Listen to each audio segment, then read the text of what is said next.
dari cnnindonesia.com, rapat paripurna yang berlangsung sejak Senin siang ini dihadiri oleh 318 dari 575 anggota Dewan.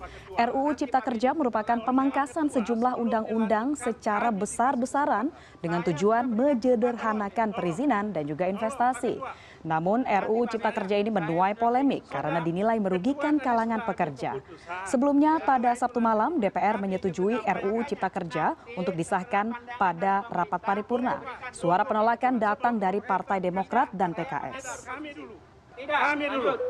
Kami persilakan kepada pemerintah. Tolong Pak Ketua. Baik, terima kasih Bapak Ibu sekalian. Telah kita ketahui bersama bahwa pandangan-pandangan fraksi 6 menyatakan setuju secara bulat. 1 menerima dengan catatan fraksi PAN, 2 menyatakan menolak. Sehingga berdasarkan mekanisme tata tertib pasal 312 dan 313 mengacu kepada pasal 164 yang disampaikan tadi, maka pimpinan dapat mengambil berdasarkan pandangan-pandangan fraksi di dalam forum rapat paripurna. Cocok. Bisa disepakati? Sepakat, Ketua. Baik, terima kasih Bapak Ibu yang kami hormati. Pengesahan Undang-Undang Cipta Kerja yang tiba-tiba kian menyulut aksi mogok kerja buruh. Sebanyak 2 juta buruh dikabarkan melakukan mogok kerja dari tanggal 6 hingga 8 Oktober 2020. Rapat paripurna yang sedianya diselenggarakan Kamis mendadak maju di hari Senin. Hal itu pun kian memantapkan buruh untuk melakukan mogok kerja. Presiden Konfederasi Serikat Pekerja Indonesia, Said Iqbal menyebut demo itu diikuti buruh dari berbagai wilayah. Bukan hanya itu, aksi buruh juga berasal dari sejumlah sektor industri di tanah air. Suara buruh masih sama, mereka menyuarakan penolakan Omnibus Law Cipta Kerja. Ada 7 poin penolakan buruh, antara lain UMK yang dibuat bersyarat, pesangon yang dikurangi, kontrak kerja dan outsourcing seumur hidup. Selain itu juga membahas persoalan kompensasi, waktu kerja dan hak upah di cuti yang hilang. Unjuk rasa ribuan buruh dari berbagai unsur serikat buruh juga terjadi di Kabupaten Karawang, Jawa Barat. Mereka turun ke jalan menuntut pemerintah agar segera mencabut Omnibus Law. Ribuan buruh itu memblokade jalan arteri Karawang di Jalan Ahmad Yani, Karawang Barat dengan menggunakan sepeda motor dan spanduk penolakan RUU Cipta Kerja. Kita akan konsolidasi secara nasional besar-besaran lagi. Karena hari ini elemen-elemen rakyat juga mulai marah. Mahasiswa mulai marah, petani mulai marah. Artinya bagaimana ke depan kita konsolidasikan semua kekuatan agar bisa mencabut kembali Omnibus Law yang sudah disahkan hari ini oleh negara. Akibat pemblokadean jalan oleh buruh, ruas jalan arteri Karawang tepatnya di Jalan Ahmad Yani Karawang mengalami macet parah sehingga membuat arus lalu lintas pusat kota Karawang lumpuh. Tim Liputan CNN Indonesia.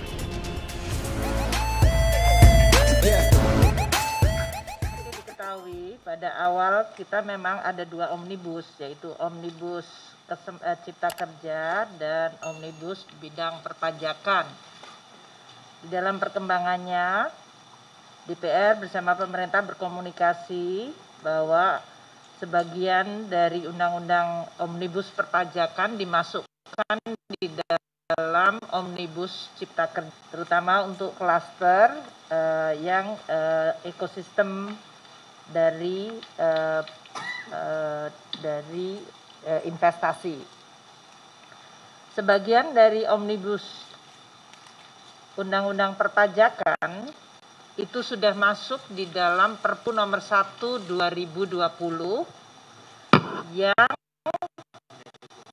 sebetulnya ditetapkan menjadi undang-undang. Sehingga dalam hal ini yang masuk di dalam Omnibus Cipta Kerja adalah bagian dari Omnibus Perpajakan yang belum masuk di dalam Perpu nomor 1 2020 yang sekarang sudah menjadi Undang-Undang nomor 2. Jadi kalau ada yang menyampaikan bahwa seolah-olah ini adalah suatu pemasukan pasal-pasal dari Undang-Undang Omnibus Perpajakan sebenarnya tidak benar. Pemerintah bersama DPR bersama-sama membahasnya dan ini juga antar komisi maupun dengan badan legislasi. Nah, saya akan menyampaikan beberapa pokok-pokok dari pengaturan perpajakan ini, baik yang masuk di dalam Undang-Undang nomor 2 tahun 2020, yaitu yang berasal dari Perpu maupun yang sekarang masuk di dalam Undang-Undang Cipta Kerja. Pertama, penurunan tarif PPh badan yang dilakukan secara bertahap dari 25% menjadi 22% untuk tahun pajak 2021 hingga 2020 dan menjadi 20% untuk tahun pajak 2023 dan seterusnya, serta 3% lebih rendah untuk wajib pajak yang go public, itu telah diatur di dalam Undang-Undang Nomor 2 Tahun 2020 yang tadinya di dalam Perpu. Ini ada di dalam Omnibus Perpajakan awal. Kemudian kita juga menyampaikan untuk penghapusan PPh atas dividen dari dalam negeri dan pengaturan non-objek PPh atas bagi laba dari sisa hasil usaha koperasi. Ini untuk ditegaskan. Juga untuk dana haji yang dikelola oleh Badan Pengelola Keuangan Haji atau BPKH itu tidak menjadi objek pajak penghasilan. Ini untuk penegasan karena selama ini selalu ada dispute.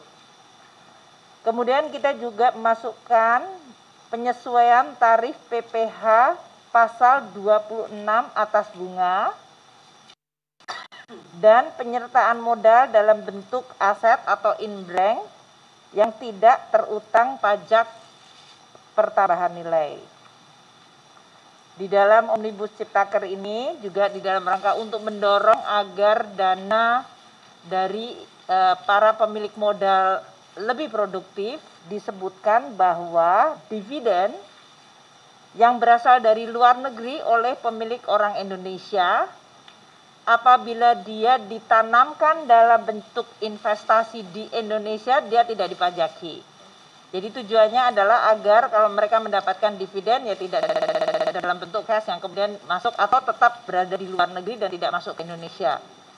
Tapi kita mengencourage untuk bisa masuk ke Indonesia dividennya itu dan ditanamkan dalam kegiatan investasi. Baru dia bebas pajak. Apabila dia tidak, maka dia terkena aturan perpajakan, pajak penghasilan.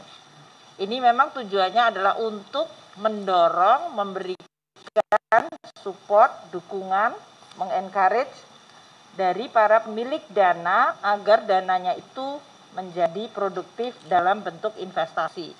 Jadi ini menjadi satu ekosistem yang bersama, kemudahan berusahanya dilakukan, dananya asal untuk investasinya juga diberikan insentif kalau menanamkan modal, bila dia tidak menganggur, dia kena pajak. Itu tujuannya adalah supaya kita bisa mendorong dana-dana bisa menjadi lebih produktif. Memasukkan agar kepatuhan wajib pajak dan wajib pajak yang lebih melakukan compliance atau kepatuhan secara sukarela. Dalam hal ini termasuk melakukan relaksasi hak pengkreditan pajak masukan di para pengusaha kena pajak. Dan kita juga mengatur ulang di dalam undang-undang ini sanksi administrasi pajak dan besaran imbalan bunganya. Ini tujuannya adalah supaya besaran sanksi imbalan bunga sesuai dengan bunga yang ada saat ini plus denda. Sehingga dia lebih mencerminkan aspek keadilan atau fairness dari situasi yang terus berubah. Jadi tidak bersifat nominal tetap sepanjang masa. Yang ketiga adalah yang disampaikan oleh Pak Menko tadi, perubahan dari global teritorial ini juga masuk, terutama untuk penentuan subjek pajak orang pribadi. Apabila warga negara Indonesia maupun warga negara asing yang tinggalnya lebih dari 183 hari di Indonesia, mereka menjadi subjek pajak di dalam negeri. Dan pengenaan PPh-nya bagi warga negara asing yang merupakan subjek pajak dalam negeri adalah berdasarkan penghasilan mereka yang berasal dari Indonesia. Jadi kita tidak memajaki kan atau sumber penghasilan di luar Indonesia. Itu supaya warga negara asing yang bekerja di sini ya yang dipajakinya adalah pendapatannya yang berasal dari Indonesia. Untuk warga negara Indonesia yang berada di luar Indonesia kurang dari 183 hari, dia dapat menjadi subjek pajak luar negeri dengan syarat tertentu. Ini yang disebut tadi adalah prinsip teritorial, di mana mereka berada di situ dia dipajakin. Di dalam Undang-Undang Ciptaker ini juga ditegaskan mengenai batu bara sebagai barang kena pajak, dan oleh karena itu dia menjadi subjek pendapatan pertambahan nilai atau PPN. Juga ada berbagai hal, konsinyasi tidak termasuk penyerahan barang kena pajak. Kemudian non-objek PPh termasuk sisa lebih dari badan sosial dan badan keagamaan. Ini kami juga merasa karena ada beberapa dari badan-badan sosial dan badan keagamaan yang mereka bergerak di bidang kesehatan, pendidikan, mereka selama ini masih dispute dengan Direktorat Jenderal Pajak apakah mereka merupakan objek pajak untuk PPh-nya. Kita juga mengatur pidana pajak yang telah diputus tidak lagi diterbitkan ketetapan pajak, dan penerbitan surat tagih pajak akan mengalami daluarsa sesudah 5 tahun. Saya kira akan memberikan dampak yang cukup positif bagi pertumbuhan dan perkembangan UMKM.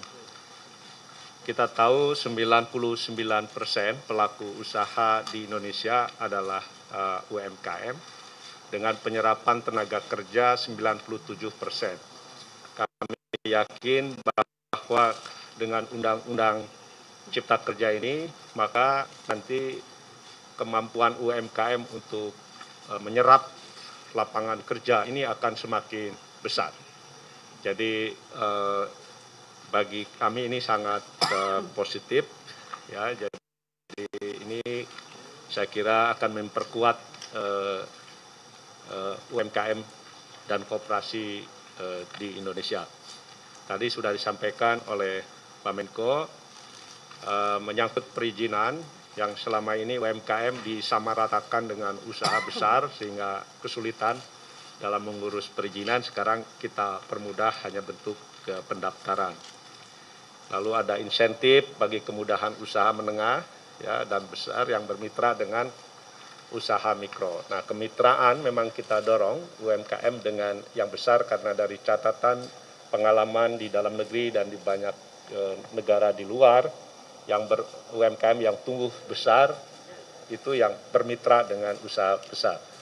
Terintegrasi sistem produk besar sebagai supplier bahan baku, supplier barang setengah jadi, spare part dan lain sebagainya. Nah, lalu yang paling penting juga yaitu pengelolaan terpadu usaha UMKM melalui sinergi dengan pemangku kepentingan. Saya kira ini akan mempermudah one gate policy untuk percepatan pengembangan UMKM. Lalu insentif fiskal dan pembiayaan untuk pengembangan dan pemberdayaan UMKM.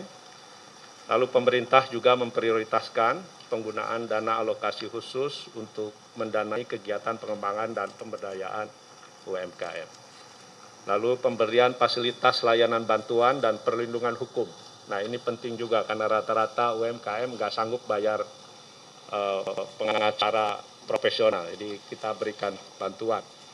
Banyak post major ya dalam mitra dengan impor eksportir dan lain sebagainya yang punya masalah hukum. Prioritas produk atau jasa UMKM dalam pengadaan barang dan jasa pemerintah. Nah, di sini market driven, di mana belanja pemerintah sekarang diprioritaskan untuk menyerap produk UMKM. Lalu kemitraan, ini kemitraan misalnya tempat istirahat dan pelayanan seperti rest area, stasiun, dan terminal angkutan, pelabuhan, dan bandara, lain-lain untuk melakukan promosi dan penjualan produk UMKM. Jadi ini pemberian betul-betul fasilitas tempat usaha ya bagi UMKM. Ini luar biasa karena bagi UMKM menyewa tempat-tempat strategis untuk berjualan itu sesuatu kemewahan. Nah, ini kita sekarang berikan ya ruang bagi UMKM yang sangat terbesar untuk bisa berjualan di tempat-tempat strategis. Lalu juga untuk koperasi, ya selama ini banyak keluhan untuk mendirikan koperasi itu sulit, harus 20 orang. Sementara untuk korporasi sangat mudah. Nah, sekarang kita permudah, ya cukup 9 orang. Koperasi juga masih kesulitan melakukan rapat anggota ketika koperasinya makin besar, makin sulit. Nah, sekarang dimungkinkan dengan digitalisasi. Ya, jadi ini saya kira akan mempermudah sehingga bagi tumbuh berkembangnya koperasi dalam skala besar ini sekarang dimungkinkan karena dari segi manajemen dengan digitalisasi akan memudahkan. Barangkali itu Pak. Jadi sekali lagi ini akan memberikan dampak yang cukup besar bagi penyerapan tenaga kerja lewat pengembangan koperasi dan UMKM.